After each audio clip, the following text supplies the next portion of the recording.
শহর থেকে কয়েক মাইল দূরে একটি ছোট গ্রাম। চারপাশে সবুজে ঢাকা, কিন্তু গ্রামের মানুষ যেন অদ্ভুত কিছু নিয়ে চুপচাপ। রাতে গ্রামের বাতাসে কিছু একটা আছে যা শুনে গা শিরশির করে। রিয়াজ ও তার স্ত্রী মৌলি নতুন এই গ্রামে এসেছেন।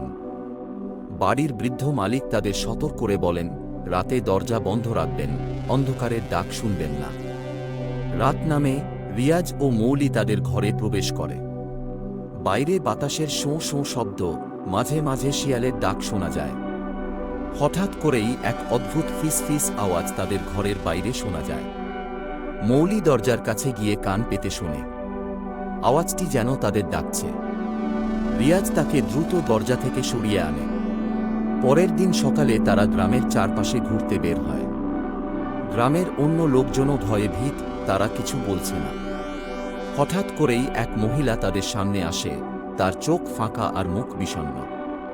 তিনি তাদের অদ্ভুতভাবে দেখে বললেন, তোমরা যদি অন্ধকারের ডাক শোনো, কেউ বাঁচাতে পারবে না। এরপর তিনি অদৃশ্য হয়ে যান। মৌলি আতঙ্কিত হয়ে পড়ে। রাতের বেলা আবারও ফিস ফিস শব্দ শোনা যায়। এবার আওয়াজটা আরও জোরালো।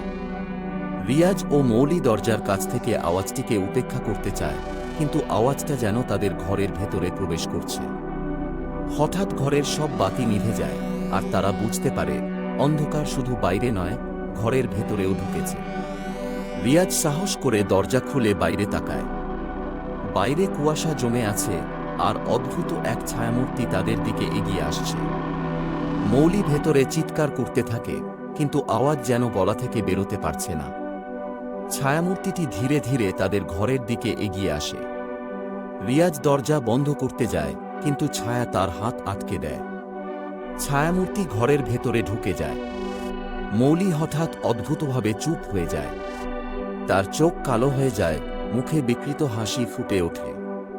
রিয়াজ আতঙ্কিত হয়ে তাকে সরানোর চেষ্টা করে, কিন্তু মৌলি যেন আর নিজের নিয়ন্ত্রণে নেই। ছায়া ধীরে ধীরে মৌলির দেহের ওপর ভর করে। রিয়াজ কোনোভাবে ঘর থেকে বেরিয়ে আসে, কিন্তু বাইরে পরিস্থিতি আরও খারাপ। চারদিকে ছায়ামূর্তিগুলো জমা হতে শুরু করে। সে দৌড়াতে শুরু করে, কিন্তু ছায়াগুলো তার চারপাশে ঘিরে ধরে। হঠাৎ গ্রামের পুরনো মন্দিরের দিকে তার নজর পড়ে। সে বুঝতে পারে মন্দিরের ভেতরেই হয়তো তার মুক্তি লুকিয়ে আছে। রিয়াজ মন্দিরে প্রবেশ করে। মন্দিরের ভেতরে একটি পুরনো পাথরের মূর্তি।